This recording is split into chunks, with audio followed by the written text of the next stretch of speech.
Здраво и добре дојдовте во уште едно видео на каналот Ти можеш. Ова видео ќе биде уште едно во така наречениот циклус Јас и другите, односно имам плейлиста со исто име на овој канал, па ако ве интересира може да ја погледнете листата и да најдете некои искуства, размислувања кои што можеби можат да ви помогнат. Денес ќе зборувам за тоа како да се носиме во ситуации, односно со луѓе со кои понекогаш влегуваме во конфликти, не ни се пријатни, не можеме да се разбереме најдобро, а се наоѓаат во нашето обкружување и некои техники, некои вештини кои што може да ни помогнат да го разрешуваме тоа колку што е можно побрзо и полесно и поедноставно, и тоа не мора секогаш да биде надворешно и разрешено со другиот, туку е доволно да го разрешиме во себе. Прво, би се задржала за тоа, обидете се да разберете. Обидете се да разберете, размислете, која е таа личност? Зошто го прави тоа или го зборува тоа што го зборува? Дали вас ви се обреќа толку гневно на вас, повишува тон, или со вас лично е секогаш во некој непријатно расположение, или личноста е можеби едноставно таква? Дали има некакви стравови во однос на вас или некои предпоставки дека можеби сакате да ја наштетите или работите против незе или не сте и пријатни, не ве сака во незина близина па се обидува да го покаже онака како што знае и уме. Колку вие дозволувате ситуацијата да биде таква и вашиот однос да биде таков и тоа да трае подолг период?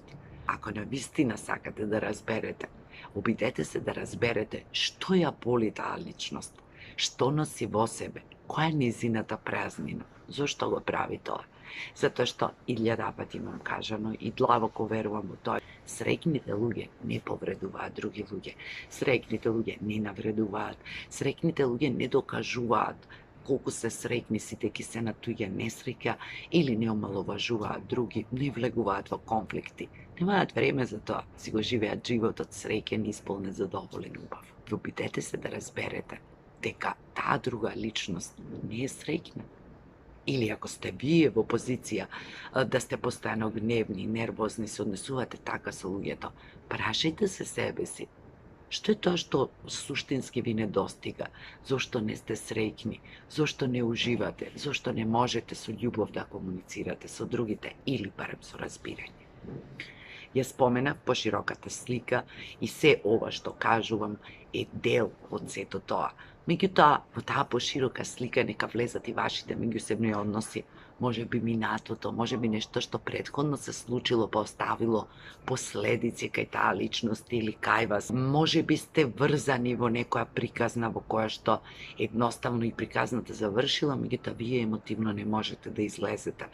Тоа не значи дека вие треба да го трпите, бидете жртва, да патите и да страдате. Само да разберете. Уште една алатка која ќе ви помогне да разберете подобро е не сваќајте ништо лично. Знам дека ова секогаш не е лесно, затоа што ние мислиме, чувствуваме дека кога со луѓето влегуваме во односи, кога им се обраќаме, кога тие ни се обраќаат, се тоа многу лично.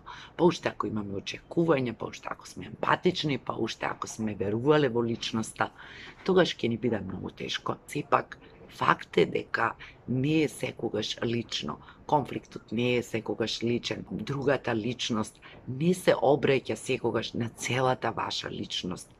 Не го навредува, повредува, понижува, што и да прави.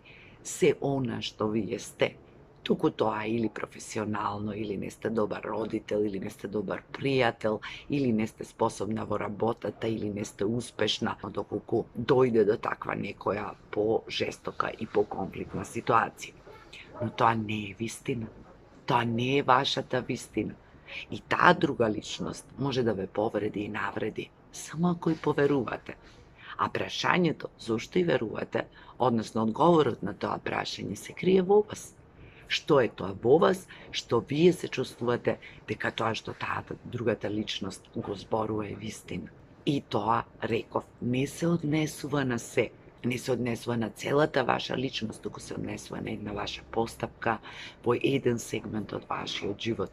И на крајот на краиштата, таа личност која има способност да ви се обрати така, да ве повреди, да ве навреди, не го прави тоа за вас да ве повреди и да ве навреди, туку едноставно да се ослободи од болката, тежината што носи, гневот што може би сте го предизвикали и го предизвикал некој друг. Не е секогаш тоа лично.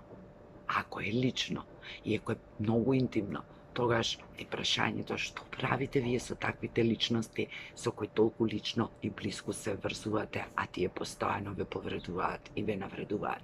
Или сте вие во улога на жртва и постојано тоа го дозволувате и го трпите од некои само вас познати причини, или другата личност сака да ви каже, да ви порача нешто друго, што вие се обидувате да не го разберете и останувате во тој однос и во таквата комуникација, пак од своји лични причини. Друго, што исто така е многу битно, тоа е да може да останете мирни.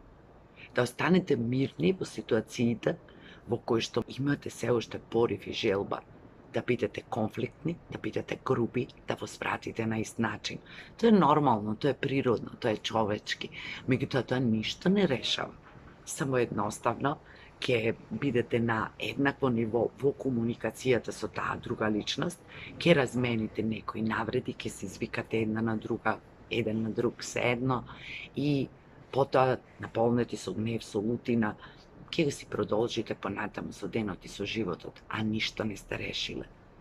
Затоа, обидете се колку е можно повеќе да останете мирни во такви ситуации, да ги примените сите овие работи кои што претходно ги кажав. Разбирање, видете ја по широката слика, запрашајте се колку е таа личност среќна, кому се лути, каков ден имала, што и се случува.